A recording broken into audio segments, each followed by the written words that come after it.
ఈ ఉదయం వాగ్దానం మీకోసం ఎలా ఉన్నారు? బాగున్నారు? పొద్దున్న లేచారా? ప్రార్థన చేసుకుంటున్నారా? అలసిపోయారా? కృంగిపోయారా? వాతావరణం పరిస్థితులు, అననుకూల పరిస్థితులు, ప్రభు రక్షకుడు దేవుడు నీ కొరకు ప్రాణం పెట్టాడు, రక్తం కార్చాడు, జీవం ఇచ్చాడు. ఆయన నమ్మితే నిత్య జీవం, పరలోకం. వీటితో పాటు ఏ కష్టంలో ఉన్నా దేవుడు అంటాడు, నేను నిన్ను పరీక్షిస్తా, నిన్ను విడిపిస్తా అంటాడు. అంతేకాని వదిలిపెట్టాడు. మరి చూడండి, ఆ యొక్క ఇర్మియా గ్రంథం 29వ అధ్యాయం 14 వచ్చిన 2వ మాట, ఏ దేశంలో నేను చెదరగొట్టిన అక్కడ సమకూర్చి నిన్ను కట్టబోతున్నాను అంటున్నాడు. నిన్ను సమకూరుస్తా. చెదిరిపోయిన నీ జీవితాన్ని, పడిపోయిన నీ జీవితాన్ని, నలిగిపోయిన నీ జీవితాన్ని, కృంగిపోయిన నీ జీవితాన్ని, ఎడారిలాంటి నీ జీవితాన్ని సమకూర్చి ఎక్కడెక్కడ చెదరగొట్టబడ్డావు ఆత్మీయ, ఆరోగ్య, ఆర్థిక విషయాలు తిరిగి కట్టబోతున్నాడు, తిరిగి నిలబెట్టబోతున్నాడు, తిరిగి సహాయం చేయబోతున్నాడు.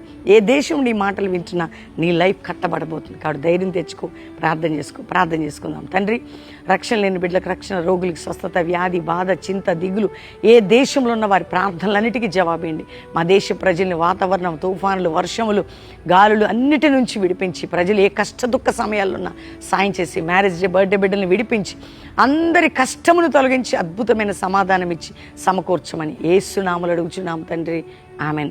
Pastor Praveen official Insta follow అవ్వండి. మరి బెల్లంపల్లి రావాలంటే శని ఆదివారాలు జరిగే సభకు రండి. చక్కటి ప్రార్థనా స్థలం ఇది. 7, 8, 9 Bellampalli meetings. Second Friday, Saturday, Sunday కుటుంబాలుగా కదిలి రండి. 10, 11, 12, 13 4 రోజులు కాకినాడ మెక్లెన్ హై స్కూల్ గ్రౌండ్స్లో మీటింగ్స్. కుటుంబాలుగా పాలు పొందండి. దేవుడు మీ అందరినీ దీవించును గాక. God bless you.